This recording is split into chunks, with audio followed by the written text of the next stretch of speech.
Hello everyone and welcome to the Let's Talk More Wrestling podcast. The wrestling podcast where we review pay-per-views and talk about random wrestling nonsense. We're in the middle of the week, in between episodes here and there. My name is Turbo Tony. We're here with Matt Marsander. How are you doing, Matt? Not too bad. I literally just finished watching the Survivor Series, which is ridiculous. Literally, like minutes ago, you were watching the end of it. So, this is for Survivor Series 2014. And if you haven't caught these Let's Talk More Wrestling podcast, they're a little bit more laid back. You know, we're just basically talking about the pay-per-view, our thoughts on some of the matches, and this one is memorable. Survivor Series 2014. Obviously, the free pay-per-view for most, not for us, but for most, shall we say. Yeah. And they kept spouting that, but we won't get into that too much. If you've listened to our usual episodes, then you know that. Matt, we have hit 150 subscribers, so high five to you. Yay! High five. Yeah, virtual high five. Indeed. And what we're going to do here, without further ado, we're basically going to run down the pay-per-view, give our thoughts. There's a few talking points in regards to this, and give just a general review of the pay-per-view, you know, as a whole. You know, what we thought of each match, if you've caught any of our previous ones before. And this continues our spree of just doing every single pay-per-view in a row. Now, it was meant to be an extra, and now it's kind of expected that we do this. So yeah. And you can thank Matt for that. He's the one who drags me out. No, we have to do it. Oh, no, gotta do one. Okay. I've done one for everyone since. Yeah. And we'll be doing one in 3 weeks' time for TLC. Yeah, 3 weeks. Jesus.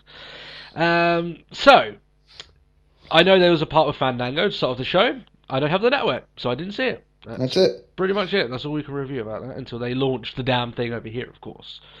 The other disappointing thing, what else was on the network? Barrett. Oh yeah, so yeah, that's even more of an insult. That, you know, Barrett makes his de facto return, and he's the English, you know, flag bearer for our country, and we can't even fucking see it because he's. That's it. So we had Paige. Yeah, we had Paige, but obviously we'll go into that. But you know, Barrett, it's Barrett, man. We wanted to see. It was bad news that he wasn't on the main show, shall we say? To quite a pun already on this. So you right there, Matt? You dying? Yeah, done. Yeah, you sure? Jesus. 'Tis the season to have colds. Okay, so the show started with, as you would imagine, an Authority promo, which has completely wrong. Like, obviously we've talked about it here, the stats of Authority opening up shows. I didn't include pay-per-views, but never in a pay-per-view ever, apart from the odd, really, you know, obscure moments like WrestleMania 30 having the legends out there for a very long segment because it was more of a celebration of the company. That was like half an hour, and it was just like, I had no idea. Yeah. No pay-per-view should start off with a promo. Absolutely, just no. It just shouldn't happen. It should start off with a match. So the fact it started off with a promo, and they've done this a few times, you know, WWE on some of their pay-per-views, they've started off with, more often than not, the Authority coming out and cutting a promo. Yeah. So what essentially happens here is that Vince is there as well. He says that if the Authority lose their match later on in the evening, then the only person that would get them back their jobs would be John Cena. I basically said there that in about 5 seconds, they managed to draw that out into 15 minutes. Yeah, I don't quite understand how that managed. Yeah. I mean, the worst part is, it's just sort of like, oh yeah, you know this main event, the one we haven't been shutting up for the past 3 weeks. Like, the sole reason we're here tonight, we want to talk more about it. Yeah. It makes me think that, I mean, they've had enough build-up of this match, you know, and it did pay off, we'll talk about that later on, but this is something that could have been aired either on the pre-show or on Raw. You know, that it didn't have a place here, you know. And the reason it was put on here is because the undercard was severely underwhelming throughout the majority of this show. So that's the reason why it was there. I still don't agree with it. If you really wanted it on the show, then you could have placed it after the opening match. Well, that's it. Like, we already had the whole, if the Authority lose, there will be no more Authority. We get that. Yeah. Why couldn't we have just, like, stuck with it? That's it. I mean, the fans were generous towards this, but now because Vince was there. Yeah, that's it, you know. But, you know, as we know, Vince's appearances are fleeting and few and far between, so as quickly he was there, he was gone again. But so, yeah, opening segment, to be honest, guys, you can skip it. It's it's not really adding much onto it. All the build up to this match has already been successfully done. It didn't need this, and it was the wrong way to open the show, in my opinion. And people know, that have listened to this podcast that know that I am a huge advocate for matches starting shows, even Raws. But on a pay-per-view, there's no excuse. You have to start it with a match. But Yeah. there we are. Talking about the match that should have started up, the Fatal 4-Way Tag Team title match. Gold, Stardust, Miz and Mizdow, Los Matadores, and the Usos. And I thought this was a good opener. I was really skeptical because I can't, like I mentioned sort of on our previous episode, it's just like I'm not a big fan of sort of tag team, triple threat, fatal four ways and things like that. But I actually really enjoyed this match. Yeah. Well, when you look at the talent that's in the ring, and they you've got the Usos, which are pretty much the benchmark for, matches going madness and having high spots and stuff like that. So, fair enough. And then you got Golden Stardust. I think it's good how one of the notes I made here is that Goldust did not look out of place, considering he has got quite a few years on top of anyone else in that ring. He's probably like a good 20 years older than everyone. Yeah, and he looked like he fit right in, and that's like the first thing I noticed, I was like, Stardust has new attire. Yeah. Like the red, like. Yeah. I don't know if he was actually using his. He might have been. I don't know, but it looked like his eyes were a little bit more Cody Rhodes-ish rather than creepy Stardust style. But I've got no issue with that. That's fine. Yeah. My dreams are haunted enough without having Stardust jumping around and hissing at me. So let's not. Jumping around, giggling like a maniacal goblin. Pretty much. However, the star of this show was Damien Sandow. He was the absolute star of this match, and arguably the third most over guy, maybe even second on the entire show. So that's got something, to state for the guy.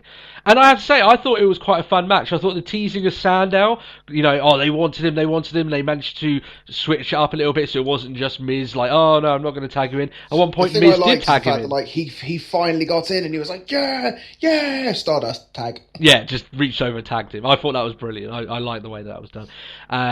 The whole, anything involving Sandow here, I thought was excellently executed. I thought it was done well, which you would associate with Sandow. But I just hope, as we said there on the podcast before, that if they do go forward with Mizdow, they need to get something else apart from what he's doing now, so which he goes they forward. Definitely are. Yeah. But we predicted, both of us, that Stardust and Goldust would be walking out tag champions and would retain. We were wrong. Mm-hmm. Miz and Damien Sandow get the victory. But I am not unhappy to be wrong. No, I think this is fine. I said on the prediction show, I did state that the only other team that belts would go to would be Miz and Sandow, and that's where it's going there now. I did think they would give the Rhodes brothers a bit more time, but it's not really a major issue. Like, it breathes a little bit more life, I'd say, into the tag team division. Into the belts, just makes it seem as if the only guys that could beat world champions were the Usos, because they just fought them over and over and over again. So the one thing I quite liked is the fact that it was actually Sandow who got the pin. Yeah, Sandow got the win here, and I know they're going along with the storyline that like Miz is now walking around with the two belts. I've seen lots of stuff with him walking around, and Damien's still in his role, but you can expect it. At one point, there's going to be a bit where Sandow's like, well, actually, I'm the star of this show, and then... Like, I loved it, because there was just the amount of times it was just like, Miz, like, lifting, boo, yay! Yeah. Like, Sandow lifts nothing. Yay! Yeah. Miz lifts the title. Boo! It went on for so long, but it was great. Yeah, you got to give it props. Sandow's doing great, but Miz isn't exactly not doing anything to help him get across. Yeah, it's not like he's like dragging his heels. Yeah, like it started off as did it because he's a heel. Yeah. Oh, there you go. Yeah, but it's like Miz has done this throughout his career. He's whether it's down to his own designs or not, but he's helped a lot of guys get over. Alex Riley, Daniel Bryan when he first came in. Now you've got Sandow getting there. There's a lot of people that Miz has been paired up with, and he's done a good job for him. Like I said, whether that's actually by design or not is completely irrelevant. But I guarantee you, when they paired Sandow and Miz up together, they did not think that Sandow was going to get over at all. Yeah. But he has, and that's by his own merit, So yeah, Miz, Sandow, new champions, and you can expect more of their tomfoolery going forward, and that's fine with me. I think it's okay. Yeah. As long as Sandow's they're running a little, they're doing a slow burn here, and I like that. It's okay. But yeah, this should have been the opening match. It was good enough to be the opening match of the show. But the Authority, they open shows. What can we say? I've even heard that they, even when considering what happened on later on, they still opened Raw. So there you go. No one could stop them. Like we said, at the end of time, there will be one but thing. But it's not over. Yeah. Alright, here we go. Divas Survivor Series match. So this is one that me and Matt pretty much just... yeah. Yes. Now, I like to call this the match of two halves. First half was forgettable. Very forgettable, and it was what you kind of would expect with this match. However, I thought that this match sort of picked up when Paige was the last remaining diva. Okay, I was when you were like, of two halves, and I was like, so when is your halfway mark? My halfway mark technically is when Paige was the last person. Sole survivor. Yeah. And, you know, so for some reason, out of nowhere, I guess it was a absolutely devastating and really hard-hitting super kick from Paige that ramped up the quality of the match somewhat. And suddenly Natalia's like, "Oh, you're going to get stiff with me? I'll get stiff with you." And it got very physical, shall we say, from that moment forward. And we got some good wrestling to be seen there. That clothesline. Oof, yeah. Jesus, they had a clothesline. What was it late in the main event? And that was absolutely brutal. I think by Luke Harper. And this one, was well, it's not as good, but damn, it's close. Natalia really, really went all out for that. But yeah, the faces here get a clean sweep. They all win. I predicted against that just to make it a bit more interesting. It turned out to be a fruitless endeavour. But 15 minutes this match was, Matt. Really? 15 minutes. Wow. Yeah. So it wasn't worth it. It wasn't worth it. It wasn't worth the time, but I will state that there was some stuff to be seen here.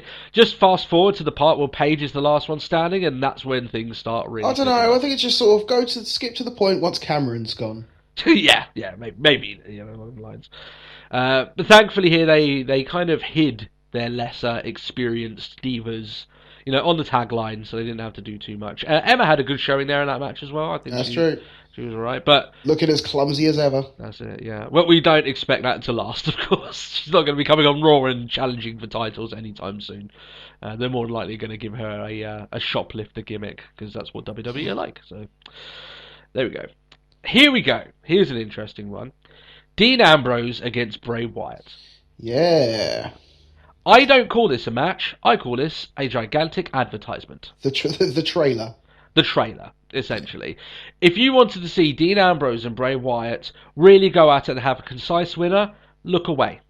This match was never meant to have a legitimate finish, and it ended in a disqualification. Now, the quality in the ring is decent. The match itself was okay, but when it's all over and done, it will leave a sour taste in your mouth, because you realise that anyone that may have paid money to come and see Dean Ambrose against Bray Wyatt, you've basically been sold essentially what Matt has said, a trailer for their match at TLC. Yeah. And I think there's something seriously wrong with that. It's like the moment Wyatt pulled out the chair, and I was like, "Oh, here we go." Mm. And we called it, didn't we? We both said this match would end in disqualification. We called it exactly, because we knew. We said that this rivalry, that this match was the start of their rivalry, not the finish. That's it. Like you can't give a story some longevity by literally first match done. Yeah. Oh. Yeah. Oh, okay. I mean, maybe they have one match and then the second, third, and then they go for a rubber match. But I hate that idea. I hate when WWE do this and they're like, okay, we'll pair you up and you're going to have 3 pay-per-views in a row with each other. Often, that whole rivalry is dead by the second pay-per-view. There's not much going for it at that point. I just don't like it when they keep doing that. But they're going to do it here. You know that they're going to keep wrestling each other, at very least until TLC, of course. Because they advertised the tables, ladders, and chairs match between these guys directly after the finish of this match. Yeah. So it wasn't advertising. I don't like that. Yeah. I think don't there's like something TLC matches when it's not for something. Yeah, I get what you mean. It's like, it's a TLC, they're going to have a TLC match. Cool. It's sufficiently savage. I like that. Yeah. But what's it for? What's at the top of that ladder? I don't know. That's one of the problems, I think, with the build-up of this rivalry. It's like it has no meaning. It's all the only meaning that they're fighting each other is because Wyatt cost him a match. But Yeah. I'd like a little bit more than that. Wyatt hasn't exactly come out and explained his reasons why. He cut a promo in the middle of this match stating we could have taken over the world, and here we're very people might dislike the fact that we praise Bray Wyatt so much on this show, but here his promo was a bit off. How many times has he said that to people? We could have ruled the world together. Is Bray Wyatt looking for a partner? Is he dating? Bray Wyatt thinks he's Darth Vader. Oh yeah. I wouldn't put it past him to say I'm your father at this point, but I didn't dislike the quality of the match. I disliked the match because it was an advertisement, and I thought that was really shady on an already really weak undercard, and this was the only other thing to go on it, and I don't know, it left a sour taste in my mouth. Because people obviously will say, "Oh, it's a free pay-per-view, so it doesn't really matter." Technically, this could be a trailer to things that are going to happen in the future. I would agree with that. If it were free in the UK, people still have to pay for this. Yeah. So, in my opinion, this should have had something more to it. But like I said, we called this, didn't we? We both said we said it would be a DQ, and we're one of the only few people that actually got this prediction correct. So here we are. Terrifying that was the case. Terrifyingly so, yeah, I agree. Adam Rose and the Bunny against Slater Gator. Talking of a very weak mid card when these guys can hit the pay-per-view scene. Really. Yeah. No, they interrupted our playtime. How about you face me and the Bunny? Go away. Which apparently he told the Bunny to lose, and the Bunny did exactly like that. Just kept attacking him, in that play thing. But why are we talking about that? It's bollocks. It's crap. Don't forget, kids, Christmas round the corner. Buy the new WWE toy. Yay! No one would be buying Adam Rose toys, and if they do, they need their head checked. I think that's pretty much sure. I'm gonna buy myself a rosebud just so I can gouge my eyes out with the I don't have to see another Adam Rose match. Well, you're going to buy WWE 2K15 and just download him as a created superstar just so you can beat him up as Brock Lesnar. I'm pretty much sure you'll be happy doing that, wouldn't you? It's like going back to the days where I would just beat up everything with the Brian Kendrick. The is. Right, so Matt, I hope you caught this match because I didn't. This was my piss break. So I missed this match, and it doesn't. I imagine whatever I missed wasn't that amazing because I've heard literally nothing about this match from anyone since the pay-per-view aired. So Divas match? What? I didn't take a piss during the Divas match. No. Which match are you on about? The Adam Rose Bunny Slater Gator. Oh yeah, yeah. It happened. That's your review. It happened. Yeah. Okay. There you go. Bunny wins. Oh. Okay. Yeah, the Bunny got the pin, and then Adam Rose is like, "Oh no, the Bunny! Oh, stupid Bunny!" And then the Bunny's like, "Oh, my trust fall," and then the Rosebuds all piss off, leaving Adam Rose in the ring. Okay. Leo Kruger. Yeah, I'm glad I took my piss break during this. And you know what? I genuinely want this now to be the beginning of Leo Kruger, big game hunter. What bigger than a human-sized bunny? Yeah, it starts getting all sordid and huntery on us, just taking out the bunny. While he's there, he can take out, just Hornswoggle before he dresses up as anything else. El Torito. Man, he would become a hero of the show. He could become the Dark Knight of WWE if he just eliminates those animals from the roster. That'd be good. We'd like that. Roman Reigns interview. Oh, yeah, I forgot about this. Hallelujah, I'd say. Really? This was the best Roman Reigns interview we've had. I actually thought this was respectable. I was going to say, this was the best Roman Reigns promo we've had yet, but still not a great one. No, Sorry, I really didn't buy it. See, I wish I could be there. You are here. Look, we can see through the facade. You are out the back. Yeah. For anyone who didn't know, his via satellite is literally a camera backstage. Roman Reigns was at the show, as he has been for all of these. 50-meter phono cable. Yeah. So no, I'm actually optimistic about this. I thought he was far better, much more animated. Looked genuinely interested in what he was saying here, which was. Although he did get a little bit sexual. Oh yeah, you know. I'm gonna cock my fist and make it rain in this bitch.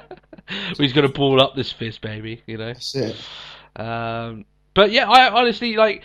I think here, and I look at this maybe a bit more favourably than obviously yourself, Matt. But I look at this as if Roman Reigns possibly has learnt a lesson that it's if he's on TV and he's the sole person on a Titantron, he can't just sit back in his chair like I'm doing now and Oh yeah, and yeah. look at the screen and be like, I'm coming back. And when I come back, I'm going to destroy it. Because no one wants to. If you're not interested, and I know you're going for the, the cool guy that doesn't really care, but he's going to do whatever he wants.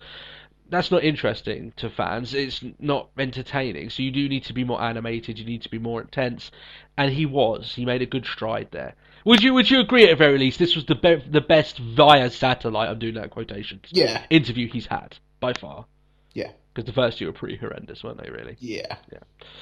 But apparently he's going to be back sometime in the next month, just in time for him to build up to the Royal Rumble, and we do expect him to win the Royal Rumble. So, Better win. well, we hope so. That's what we've said all along. So, That's it. Nikki Bella against AJ Lee. Some put this match down, or I say lack of match, wasn't really much of one, to WWE basically wanting to sever ties with AJ Lee, but all the news that we've heard on the grapevine state that AJ apparently is fine with the company. She's planning on sticking around for a very least the next month or two, maybe even to Mania, then finishing up then. But the reason we say that is because this match was over in a matter of seconds. It really was. They kept comparing it to when AJ cost Daniel Bryan the match at Mania. Yeah. Mania. Yeah. Which, basically to explain it here is that the match starts, Bree's up on the side, she kisses AJ. It all gets a little bit sexy. Yeah, a little bit sexy. I imagine a few people enjoyed that. AJ's so dumbfounded by this, literally turns around, gets a kick into the gut, and then rack attack, and then you have a new women's champion, Nikki Bella. Women's champion? No, don't say that. Oh, geez. Maybe me hoping a little bit too much there. Hang your head in shame. Divas champion, there we are. The butterfly belt. Oh, actually, now that you mention women's, because it's the NXT women's champion, did you know that apparently they were going to set up to have Charlotte come out at the Divas, the Divas Survivor Series match? Oh man, I would love to have been in there and had been like. But no, they can't take the spotlight away from Total Divas. I'm sorry. I don't really give a fuck. I'd much rather see Charlotte around. Well, you know that, and I know that. But the very idea, I mean, we know better. We knew that they weren't going to put Charlotte on that show. The way things are going at the moment, Total Divas. I think the only time that I'll be happy to see Charlotte around is when like Triple H genuinely has full control. Yeah. Yeah. Because then he can actually go, right, I have women who can work. And at very least, from Charlotte's point of view, she does have the Flair name, and at very least carries some weight. But that doesn't necessarily mean they'll give her the time to have decent matches. Yeah. You have to carry out a fucking mountain slide of weight to be able to get yourself a decent amount of time on that show. More so if you're a woman, of course. I mean, we understand the plight of good female wrestlers. Look at Paige. She is a phenomenal wrestler, but you wouldn't know it on the main roster because she hasn't had a phenomenal match yet. On the main roster. Me and you were, I'd say, lucky's not the word. We took it for granted when she was in NXT. Yeah. The great matches that she would have. We were privileged. Yeah, privileged. Yeah, but now, would you agree with that though, Matt? She hasn't had a exceptional match since she's been on the main roster. No, she hasn't had an NXT match. No. And it's a shame, but that's the way that the main roster is. But Charlotte, the reason I look at Charlotte and I think a little bit more optimistically, maybe I'm just a glutton for punishment here when it comes to WWE. Oh, I think you are. Yeah, more likely I am.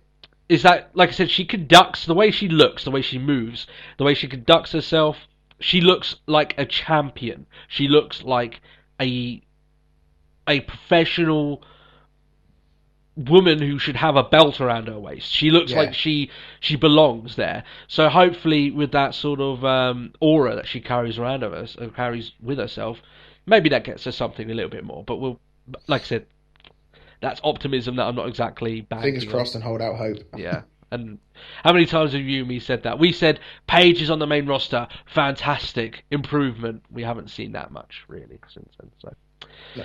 but yeah, Nikki Bella is your new Divas champion, as Matt would say that, and Brie looked quite happy with this. Apparently, I don't Almost think twisted happy. Yeah. Now, I don't think this will lead to Brie being heel, at least not primarily now. She may lead to that.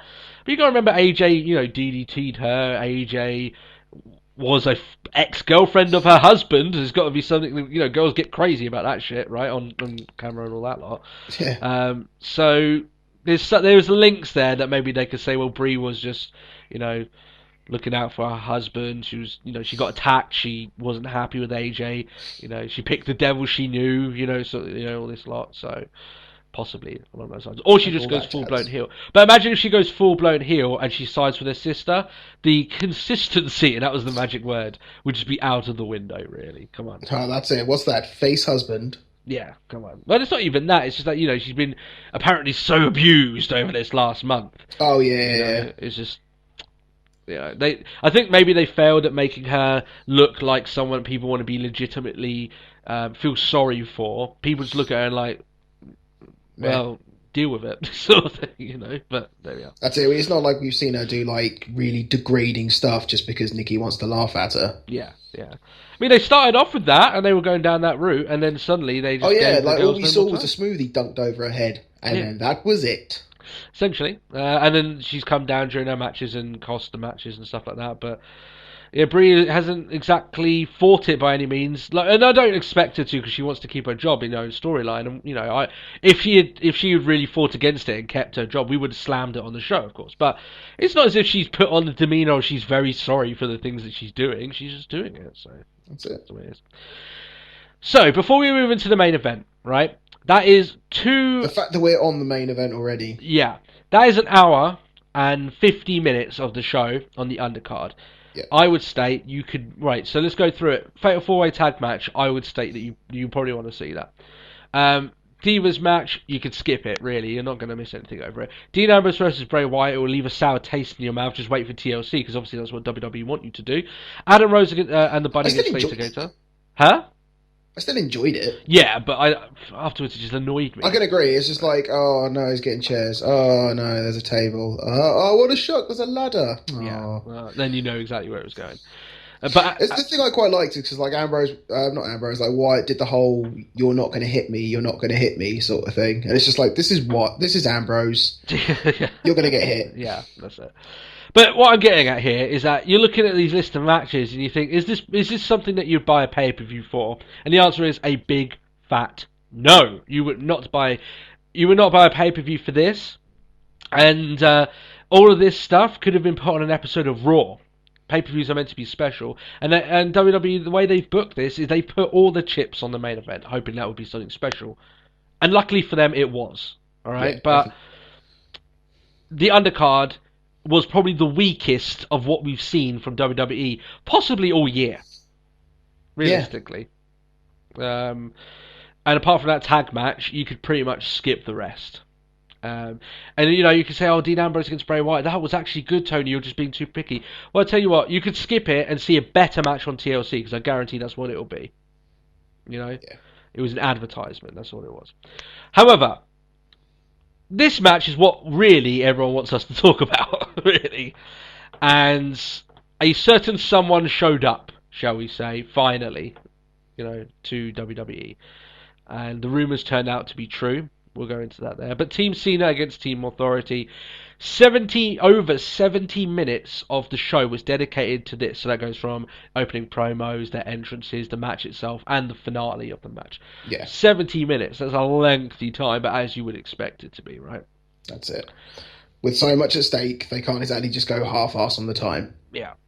So, considering what we said about the undercard, I thought that this match, the way it was presented, the match itself, in terms of quality, the ending was phenomenal. Definitely. Excellently executed. And there's no other way to put it around it. When you look at it and you put it in contrast to the rest of the show, there's just absolutely... this is pay-per-view quality stuff we watched here. And you would expect it because they've given enough time to build it up.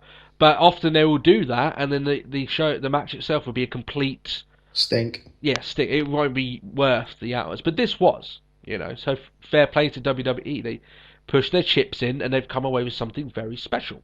Yeah. And The thing I find quite funny is the fact that, we were saying, like, oh, there's been no plans. It's like, well, actually, this is essentially the end of a 6-month storyline with the Authority. yeah, I think though that it's been rushed a little bit in my sense into this month. They could have built it more, and maybe they did have it planned, maybe for Reigns or maybe even Daniel Bryan to be the one eventually doing this match in place of Cena. But things come across. Cena's the big name that they have. So Injuries happen. Yeah.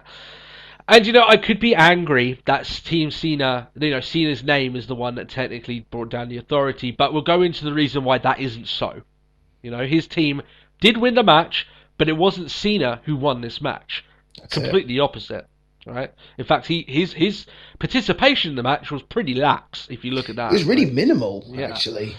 So let's go through some of the more fundamental moments of the match, because I think this match had a absolute huge set of fantastic stories within the match itself. And the first of all is probably the worst of the lot, which is Big Show's betrayal. He knocks out Cena, which knocks him out of the match, and then he shakes Triple H's hand and walks out of the arena. So what a shock. Big Show's turned to traitor again.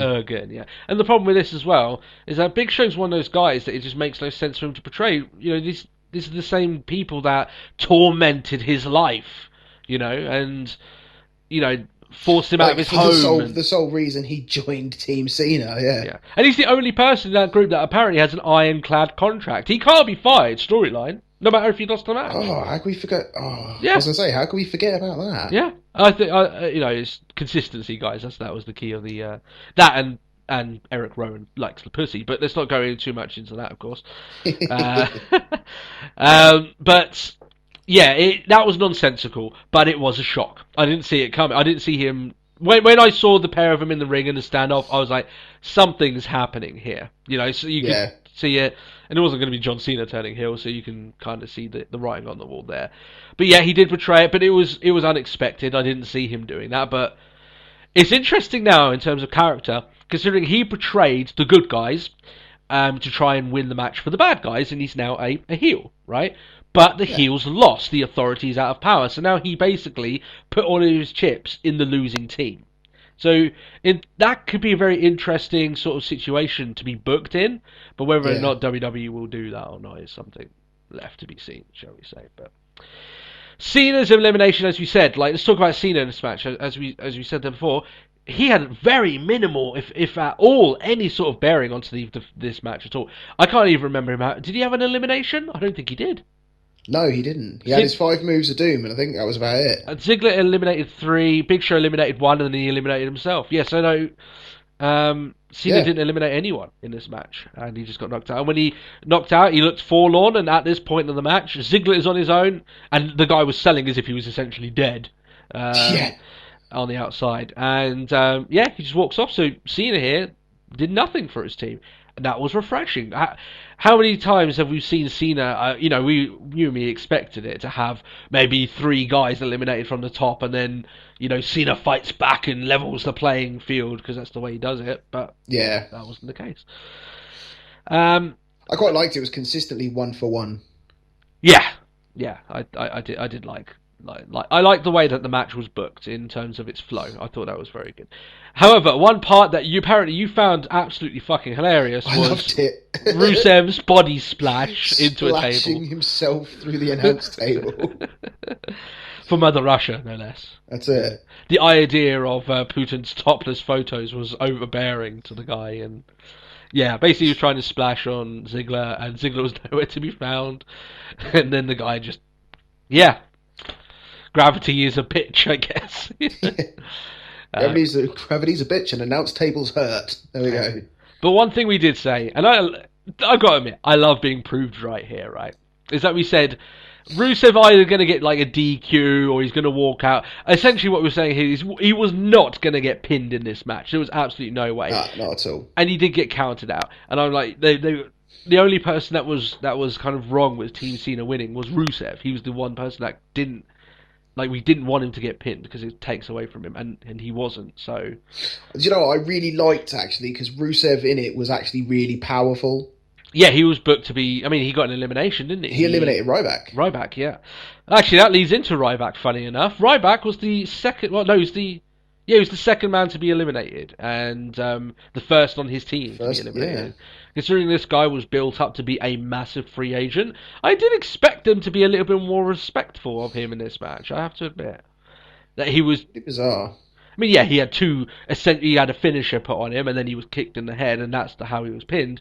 But it wasn't as if, like, you look at him compared to Ziggler, and I've got no problem with Ziggler being booked over Ryback, I'm just saying. But you look at him compared to Ziggler, man, Ryback was, treated as if he was pretty much the champ. So weak, yeah. Eric Rowan was treated with a little bit more respect in this match than he was, so let's hope that isn't, they just had a Ryback month and, to fill up, the anticipation for the match, and suddenly this guy is getting jobbed out again because... That's it. Now suddenly he's going to be nowhere to be seen. Yeah. If there's one thing to be taken away from this month, is that Ryback still has something. There is still something in this guy, that you can use. But touch wood, they still realise that after this match. So this leads to Ziggler.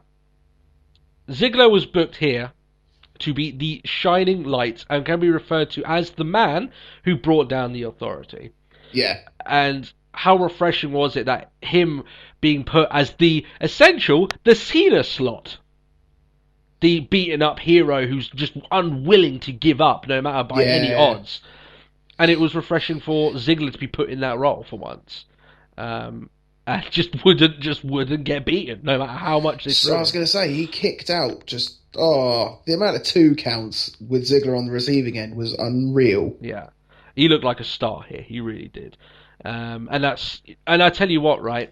Him winning this, if they use this the way that, one of the things I praise Chris Jericho about is that any small achievement he has, he must have said it thousands of times on a microphone, because achievements, of what you've done in your career, you can use that a lot more so than title reigns nowadays. No one's going to remember him for being the IC champion for how many times, but they will remember the fact that he was world heavyweight. Yeah, they will remember that he was the man. If on every promo he says, "I was the guy who brought down the Authority," even when he's a heel, he can say that. That's adding to his acumen. Something that you can never take away from. Especially because who was left? It was Ziggler with Rollins, Rowan. Not Rowan. Harper. Rollins, Harper, and Kane. Kane, yeah. There was a lot. So it's like proper stacked against him. Yeah. And, also, just so Ziggler here was booked amazingly, and he did win the match for his team. 2 things I want to move on before we get to the big talking point. One, Rollins, I thought here was booked really well. He was like, he looked like a team captain. And, even though he was on the losing side, he looked like the guy who had his head on his shoulders the most throughout the entire match. He was making clever tags. He was the amount of times he came in and while the referee's back was turned, turned the tide for his team. Yeah. Like, especially the amount of times he just came flying in with a knee. Yeah. So he looked good in this match. So fair play with that. And one other thing as well. One thing that you and me have constantly said, we hate it when the camera cuts away from the action to someone else. Too much and takes away from the action in the ring.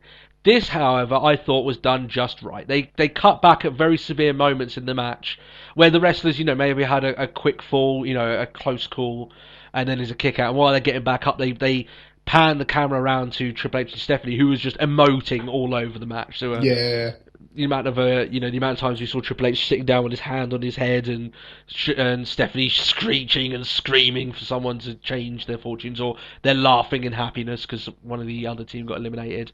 I thought they added a lot to the drama of the match. So, but this is one thing we can definitely not take away from like Triple H and Stephanie is like as sort of members of the outside, like they do it so much justice. Yes, yeah, they did good. And like I said, this is the last night of the Authority. I know they turned up on Raw, so we're going to obviously review that this weekend. But last night of the Authority being in power, and I was glad that the camera did cut to them at very pivotal times, and it wasn't as if they were sitting there just watching the match. Like I said, sometimes they were actually up on the apron shouting out orders. Sometimes they were pacing around the side of the ring. They made it feel as if really their jobs were on the line, and you got to give him kudos for that. So this leads us to the big talking point. Yes. The huge talking point, shall we state. So let's paint the picture for you guys. Ziggler has managed to eliminate Kane and Harper, but he's got nothing left. However, he has actually managed to get Rollins in 2 pinning opportunities. And the referees are getting knocked out by Triple H left, right, and centre because he just won't allow the pinfall to go through. It looks like the guy's losing his mind. He's just knocking out referees left, right, and centre. You know, he goes in, he's attacking Ziggler, and he's trying to force the match. And you know, looks like the guy's blown a gasket. He's lost control. You know. And then Scott Armstrong runs in. You know, we all know him as the corrupt referee. I'm glad that he's still referenced like that. That's fine. Goes for the 2 count, and then suddenly you hear crows. Yes. And then the Titantron starts playing several figures, and then suddenly you see Sting. And this isn't a WWE 2K15 promo. This is Sting's debut into the WWE. It was something that personally I thought at a time wouldn't ever happen. And it was weird. For good and bad reasons. But it was weird because it's Sting in the WWE. That's just strange in itself. So, what's weird about this, and some people are moaning about it, and, you know, I'll get to that, is that why did Scott Armstrong simply not just go 3? There you go, match is over. Even with Sting coming down to the ring, I mean, he spent plenty of time walking down there. I would argue with that, is that, so that is nonsensical, but for a moment like this, as monumental as it is, it was one of those moments. It's like time. I have no concept of time. Yeah, just it stopped for a moment. Exactly. So I haven't got as much of an issue with it, although, you know, I think sometimes people get caught up in the pedantics of it, and the reason why we do sometimes is because there's no upside. There's no reason why we shouldn't overlook them because the match or the segment was bad. But here, it is Sting's debut. That is something huge. You know, you can look past that a little bit. Here's the good and right. So, Matt, you know how big of a fan of Sting I am. Mm-hmm. Huge Sting fan. He was the guy to me. My 2 favourite wrestlers back in the Monday Night Wars was Bret Hart and Sting. Yeah. Flat out. And so, and I've still been a fan of Sting. I think the guy... I've got huge respect for the guy because I think he's always conducted himself with a good amount of honesty and integrity. He's always been professional as well. He's, you know, you think of his early career, and starting out with the Ultimate Warrior. Funny enough, isn't it? But one of the things I saw, I heard him on a podcast recently, and he's openly admitted that in the early stage of his career, he used steroids. He's not afraid of stating that he said that. Yeah. You know, it's just the truth, and he's willing to say it. He hasn't touched the stuff in ages, and you can tell because the guy's not tanked anymore. Yeah. You know, probably to the better of his health. But here's the good and the bad, because I was marking out like mad. I'm marking out, bro, Matt Striker Star. Okay. Yep. I thought this was awesome. So I'm going to use my podcasting acumen to point a few holes in this before I just go, it's Sting. Fucking hell, this is amazing. All right. There's a few pointers about Sting coming in. The guy did look old. There's no getting around that. Yeah. All right. He should have slicked his hair back. His hair looked old. You know, there's no getting around it. If he had slicked it back, that wouldn't have been an issue. When he was in the ring with Triple H, it looked like they should have been circling the ring, but instead Sting was just kind of like shuffling around where Triple H was going. Wasn't exactly pacing it. Yeah. When they were looking at it and staring into each other, that was okay, but it just looked a bit weird when he was just shuffling around and all this lot. However, and they're the few pointers into this that I disliked. As soon as he hit that Scorpion Death Drop, I realised that guy's still got a match left in him. He's still got something. He's still got the Death Drop had power in it, and the speed of which he got back up.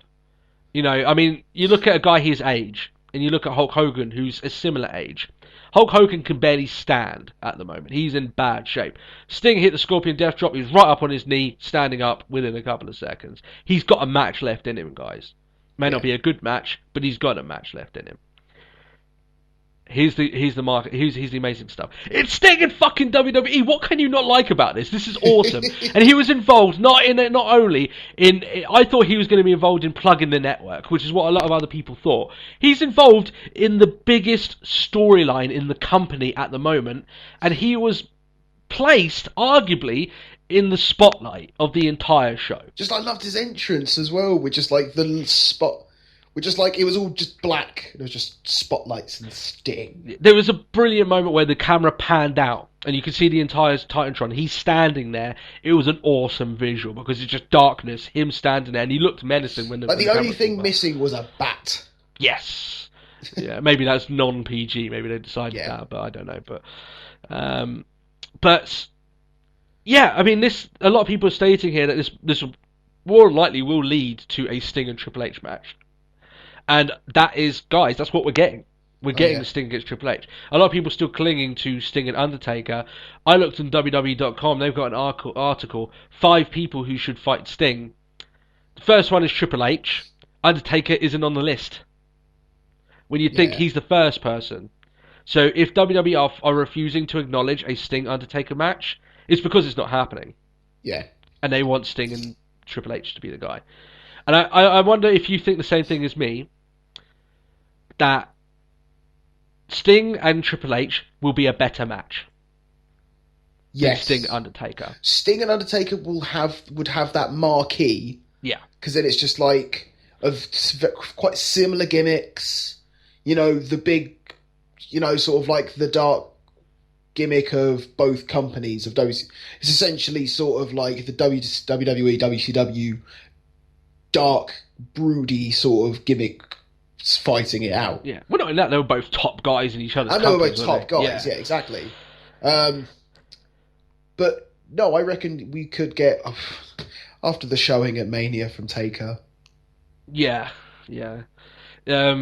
I don't think there's much left in the guy, and I think he already knows he's not going to be at WrestleMania this year. I think we just get a better match. Yeah. Well, the one thing I'd say about Triple H, right, is that if you were to pair up let's say Dolph Ziggler with Sting, because Sting ain't going to be able to bump around that much, right? I praised him because he got up quick from one bump, but that's not going to be always the case. He's not going to be able to go 20 minutes. We're talking a 20-minute match. Yeah.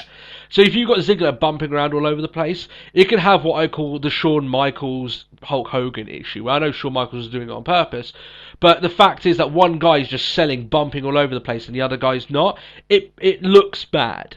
It doesn't look quite right. Because Sting's not a massive guy, If you had like a Big Show throwing around a Dolph Ziggler, it looks fine. But if you've got Sting not bumping and Dolph Ziggler's, essentially being a pinball against the ropes, it just looks bad. Yeah. Whereas Triple H, he'll still bump for you, but he's not going to be bumping every 5 seconds. He'll bump and he'll get up and he'll bump and he'll get up and he'll be fine. Yeah. And I mean, if there's one thing I realised, go on. Triple H can still throw a mean clothesline. Yeah. And one thing that a lot of people say about Sting, and I dislike it because I think he's a little bit of a better wrestler than people give him credit for, is that he's been carried a lot in a lot of his recent matches. If you're going to have someone carry you, you want Triple H in that role. Yeah. And he still, technically, he had the best match on WrestleMania this year with Daniel Bryan. And, yeah, by far. That could lead into something good. So there is positives today. It may not be the match that a lot of people want, but it's Sting in a WWE ring, and I'll take that. I really will, because I honestly thought it would never, ever happen. People are looking at it now because it's happened. They're like, we're a little bit jaded. Guys, there was a point, just look back a couple of years ago, there was a point that no one ever thought this would actually happen. And what a moment it was. It was monumental. It really was. And, Vince McMahon kind of wasn't lying when he said earlier on in the show that this would be one of the most memorable Survivor Series ever, because it was. This will be remembered as Sting's debut. That's it. So what did Sting do? He came in, they had a stare. Triple H mouthed, "What the fuck are you doing here?" which I thought was quite funny. And then Sting dropped him with a Scorpion Death Drop. Triple H sold it as if he's basically dead, so at least he's selling it quite well. Sting then flopped over Ziggler on top of Rollins. The referee came in, counting the 3 count, and the Authority are dead. They are gone. That's it. And then while Ziggler's kind of realising what building he's still in, Sting's already walked off into the back.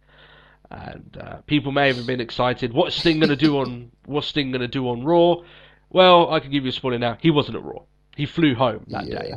So there is that. But The thing I loved is I saw a meme, and it's like Ziggler's like up by the Titantron, like he's still being carried by a referee, and then John Cena's there. And it's like, and you were there, and you were there, and I think Sting was there. Yeah. Sort of like completely just dazed out. Like that old picture where it's just like Seth Rollins. The Seth Rollins after their TLC match. It was just that moment again. This post-killed Seth Rollins, yeah. Yeah. But I hope you feel a bit the same way. That like the guy looks aged. There's no way getting around. Oh god, yeah, but he's 55. Yeah, but I think I would love to be at 55 looking the way that Sting does. You know, he's not a bad guy for 55, and he's got. I guarantee you, he's got something. Just even if it might just be one more match he can eke out. That's all we need from him. Just one more match. He's got that in the tank. I promise you.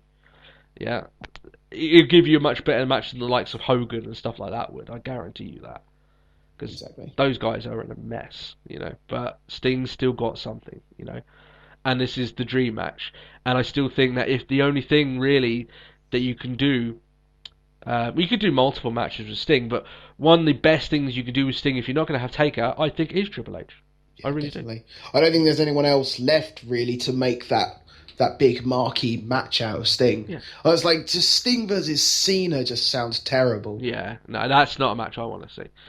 The way that I would build this up, right, is that the Authority are now out of a job. Yeah.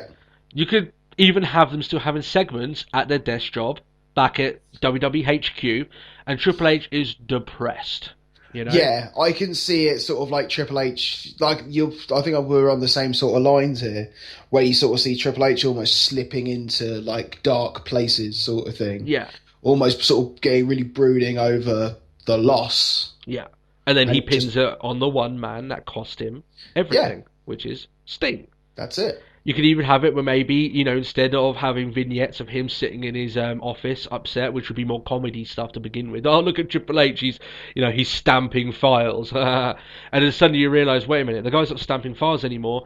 He's in a gym and he's looking at a picture of Sting and he's working out. Yeah. What the hell is going on here? And then he shows up on Raw this week and says, I don't care what happened. I don't care what happens from here on out. I don't care if I get fired. I want Sting at WrestleMania. That's it. Like, I'm not meant to be here, but I don't really give a shit. Yeah. I want Sting, that's all I want. You can stick your desk job up your arse. Everything else you can shove it, yeah. I want Sting, that's all I want. And then that's the way you build to it. And Sting, you know, as a character would be, you want me? Fine, let's do it. You know, at WrestleMania. That's the way I would book it. So, do you give Sting's debut a thumbs up? Yes. I do. Absolutely. Yes. It's just, Sting could literally have just, like, stood at the Titantron and waved. I'd still given it a thumbs up. The way I thought of it, though, is that you could look at so many ways they could have done his debut. They could have trotted him out there, given him a mic and say, plug the network. That's your job. No. And that would have been I want Sting to stay the hell away from the network. Yeah. Like, he was involved in the biggest match of the night, in the biggest angle of the night, and he was the game changer. Of the night. Yeah. You can't ask. If I was Sting, I would be like, "Wow, you guys are definitely taking me seriously. This is big stuff you're doing with me here." And fair enough, you know that's fine. And the match, and I said we've already talked about the match itself and the ending, the way that this ended as well, with Stephanie basically having her temper tantrum in the middle of the ring. Yeah. Do you know one thing I noticed about Stephanie actually? Go on. She has a nice little multicoloured bracelet, and do you know what it says on it? Go on. Connor. Oh, that's nice. I never noticed that. I never noticed it, and I was like, what the hell? She was really touched by him, though, wasn't she? You could even tell, like, sometimes they do those media stuff, and it doesn't mean anything, but you could tell she was genuinely touched by him, so. Yeah. But go back to the match. I thought that this pay-per-view overall was if you're going to watch anything, it's basically it's a 70-minute pay-per-view, in my opinion, and that's just the final match. That's all you want to see. And does that mean that 1/3 of a pay-per-view constitutes 1/3 of a pay-per-view being good constitutes a pay-per-view being conceived as good? No, it was not a good pay-per-view overall. But is it worth watching? Yeah, because the last 70 minutes were excellent. That's it. It's odd for us to say.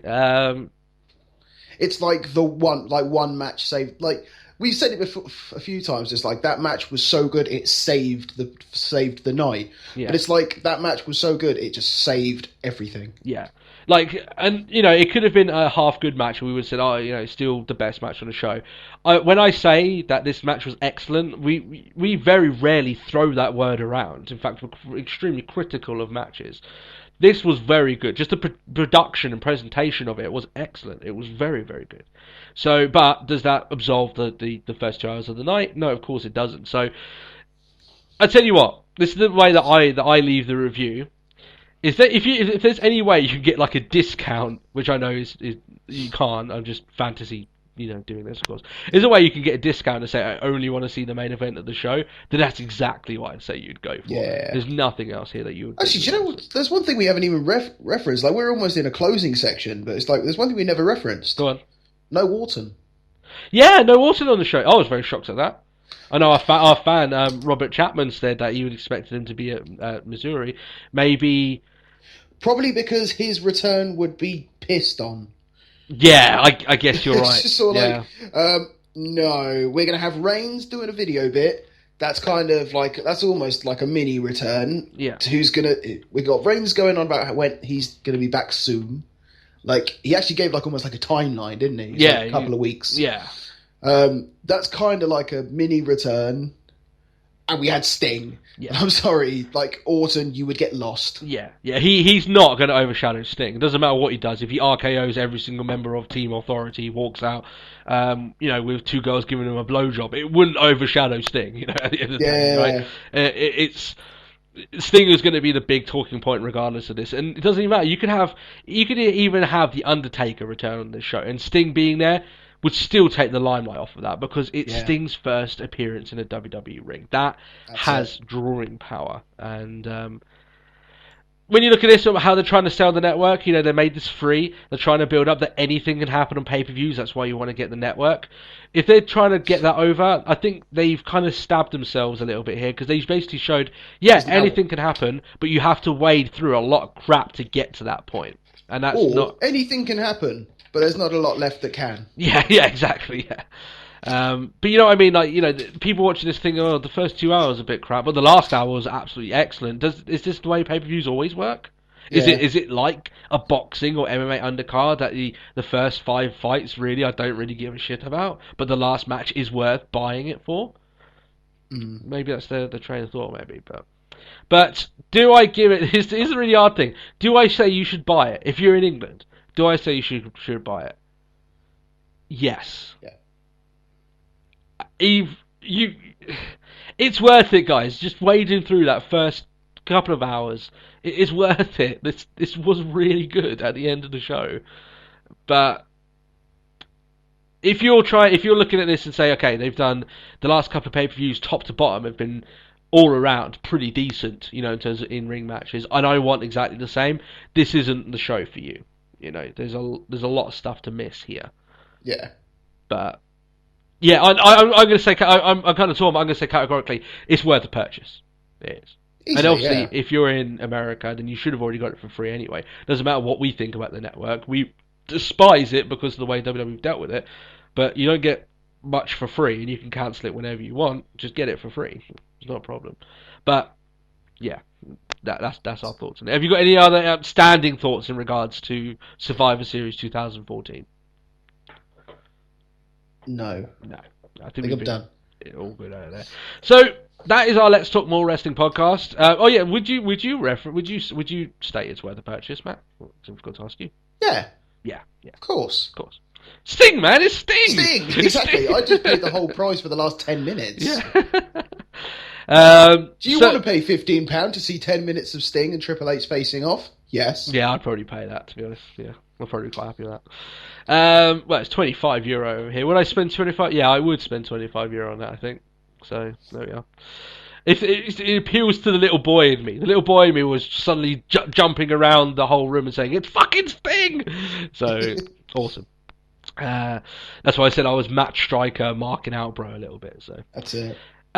So yeah, that's the episode. We hope you guys did enjoy it, and give your thoughts, not give our thoughts, because that would be weird. We just told you them. Give us our thoughts. Yeah, give us your thoughts on the pay-per-view and what you thought works, what you thought didn't, in the comments below.